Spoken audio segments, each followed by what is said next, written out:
Welcome to the Box Score Sports Podcast.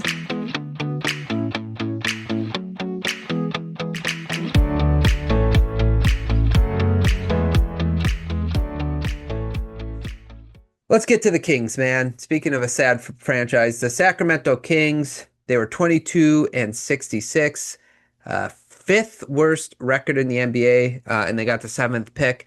If you're watching this on YouTube, don't forget to like and subscribe. Leave a comment down below about the Kings season and what you want them to do this offseason. So, Clint, let's start with the pros for the Sacramento Kings exit interview. Give me a pro for the Kings. So I put Maxi Renaud. I have done too, yeah. He again, he kind of showed some stuff. 7'1", big dude, kind of like, I guess you could call it cherry on something good out of the season. Right, yes. To kind of see some development. And again, a guy that big, you like to see it. I mean, 32% from three, and you can't expect all these guys to be bombers or whatever, but 12 and 7. These are the kind of guys the Kings need to slowly unearth and build around, because it might be a little bit. Yeah, agreed. One of my favorite quotes is just because you put syrup on something doesn't make it a pancake. This is syrup that you put on top of whatever garbage this season was. So yeah, this was a good find for them. I think that it could be someone you could build off of. He can shoot a little bit. Like, I looked at his 3-point, so he has a okay percentage. He could get better at that. That'd be great for the Kings. But 7'1" center, yeah, I think that's great. Any other pros? I mean, I just put Russell Westbrook. I did too.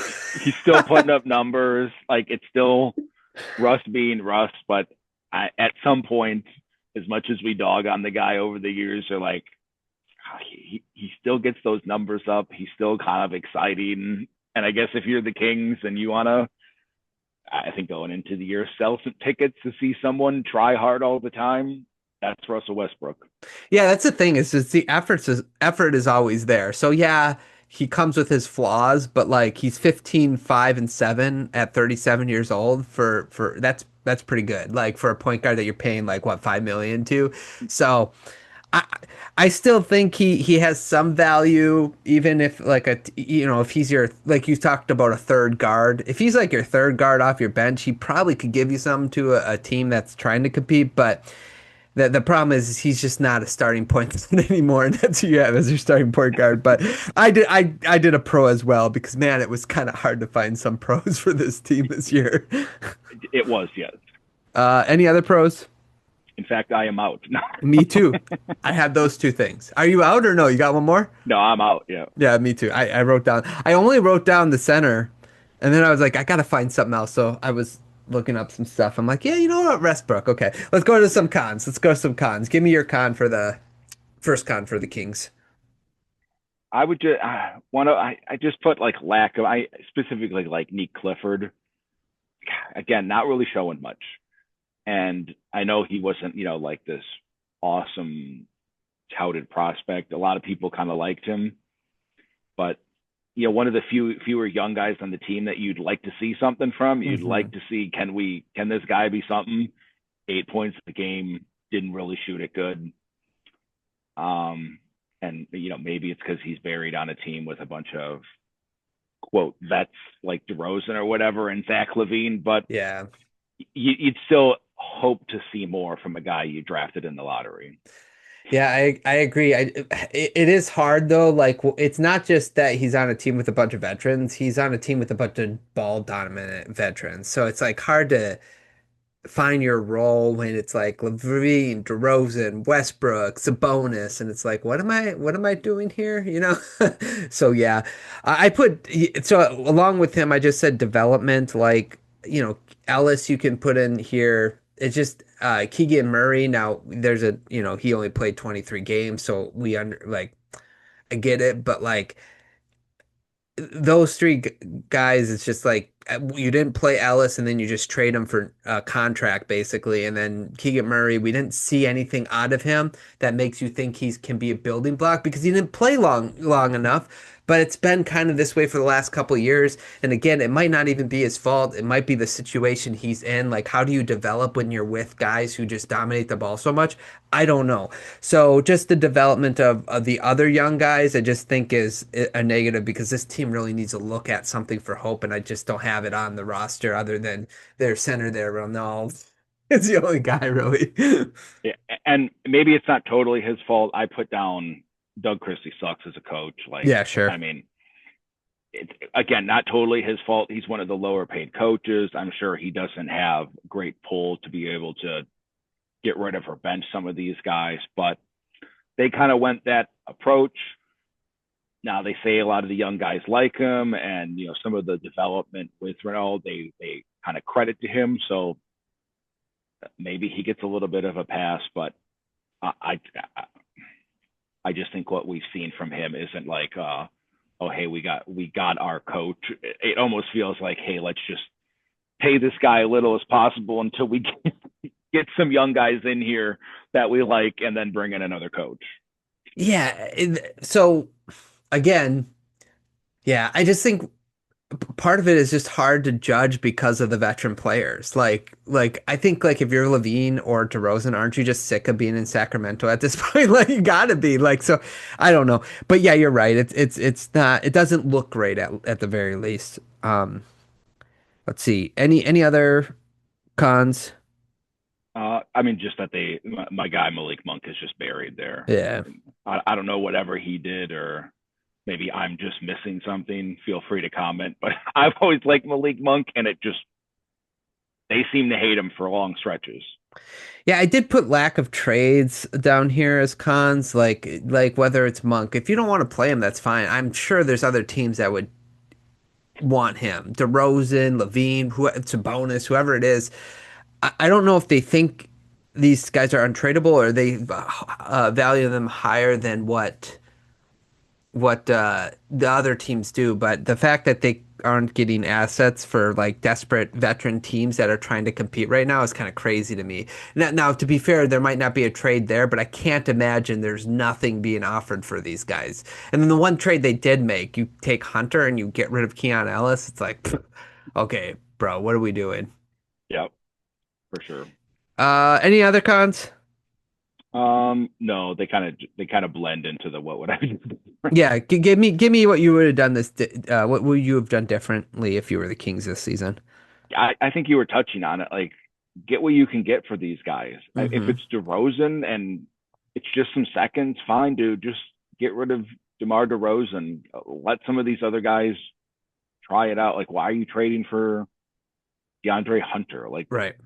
it doesn't make sense with how you would logically think the season was gonna go. Like, even if all these guys stay healthy, I think if you look at it, no one outside of apparently the Kings organization would have been like, "Oh, this is a high notch playoff team," right? You're just like, "Are they going to make the play in? Maybe." Right. All right, cool. You're just going to be a sacrificial lamb.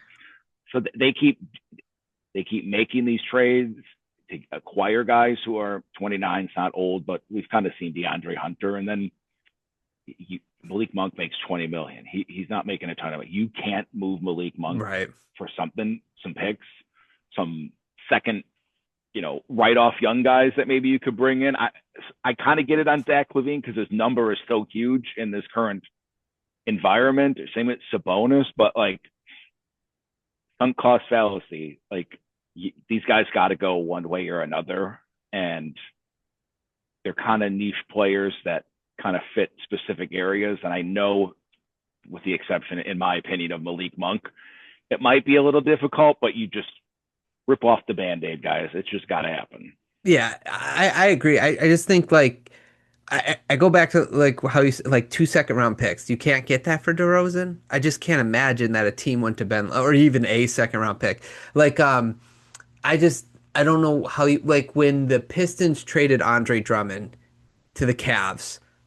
Like we waited way too long to trade Drummond. Our team was just not good enough. He would have been more valuable somewhere else. And then all we got was second round picks. But you open the way for other opportunities to find different young talent, and hopefully you can develop them, and you create space too in some instances. So I just think I'm with you. That's what I put get assets. Whether it's trading player, which would have been trading players. I just don't know why they didn't do that. Monk, DeRozan, especially probably top two. Levine, you're probably right. Maybe there wasn't somebody who wanted Levine, but again, he now he's on an expiring this year, right? Coming into this year, so it's just like there's not one team that would have been like, hey, we'll take a Levine. He might give us something, but we're only going to give you like a second round pick. There's not one. I don't know. Maybe not.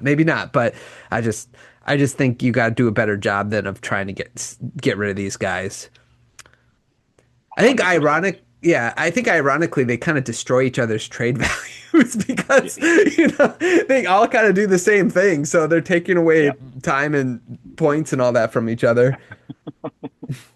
The Sacramento feedback. Light the beam. No. That's right. That's right. Okay. Grade their season. Now, before you give me your grade, Clint, I want to tell you you did not have them in the play-in or playoffs. So go ahead with your grade. Yeah, I gave him two. Okay. I think it was still below, and some of it has to do with Keegan Murray getting hurt. Yeah. I they have talent on the roster, so you at least be like, this could be an exciting team. It was not that, and they probably made it worse by winning winning some games at the end of the year. They kind of played a little better, which maybe wasn't the year to do that, but two. Yeah. Yeah. Okay. I gave them 1.5. I was a little harsher, but they dropped in the lottery. I think that's pretty bad. Didn't they lose the coin flip to Utah and then Yep. drop? So it's like a double whammy there. Um, the Murray thing not being playing, but when he did play, he shot 42% from the field and 27% from three. I think that was a bad. The Keon Ellis trade, like you said, the Malik Monk stuff, not making like little moves to gain assets. I just it wasn't a good season for the Kings, so I went 1.5. Fair. Off season. Break it Hold up. on. Yeah, Yeah, hold on. I got this. I got this. yeah, yeah. Bobby Marks. Yeah. Hold up, Break it up. Bobby. Okay, so they are. Would you believe if they keep everything, including their first round pick, they are over the second apron with a team that won 22 games? That's crazy. They have my guy Killian Hayes on a team option that could be a free agent. Zach Levine player option this year. Westbrook's a free agent. Precious Achua is going to be a free agent, and I think that's all. Oh, DeMar's contract is only partially guaranteed this offseason. Like we already talked about, they got the seventh overall pick. So, Clint, what do you want to see the Kings do this offseason? We could just put hit repeat, break it up. Yeah. Just obviously you're not going to pay tax on this team. So maybe they'll kind of luck into getting a little bit more of an asset because some of these teams are going to want to win a few more games with the new lottery system. So maybe you can get Malik Monk out of there. Maybe some team strikes out and you can get Sabonis out of there. He's got 2 years left. But that's the hard part of not doing some of it before is teams kind of know you're desperate and they're probably going to try other things first.